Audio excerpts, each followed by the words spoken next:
ఈరోజు Balapur police station పరిధిలో మా ఇన్స్పెక్టరు 5 మంది ఎస్ఐలు అలాగే మా 40 మెంబర్స్ మా స్టాఫ్ అందరం కలిసి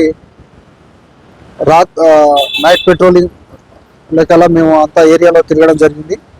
ఇక్కడ తిరిగి ఇప్పటి వరకు ఒక 15 కేసెస్ ఈపీటీ కేసెస్ బుక్ చేసినాం. లేట్ నైట్లో షాప్స్ ఓపెన్ చేసినందుకు. అలాగే ఒక 5 పర్సన్స్ను కస్టడీలోకి తీసుకున్నాం. వాళ్ళ సస్పెక్ట్ పర్సన్స్ కింద వాళ్ళ క్రైమ్ హిస్టరీ వెరిఫై చేసిన తర్వాత వాళ్ళ మీద కూడా ఏమైనా క్రిమినల్ యాక్టివిటీస్ ఏమైనా ఉంటే దానిపైన కూడా చర్యలు తీసుకుంటాం.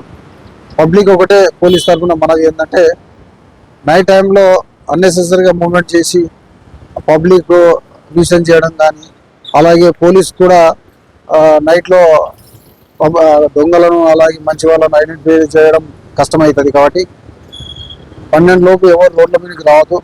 ఏదైనా పని ఉంటే కానీ ఎమర్జెన్సీ ఉంటే కానీ రోడ్ల మీదకి రావాలా.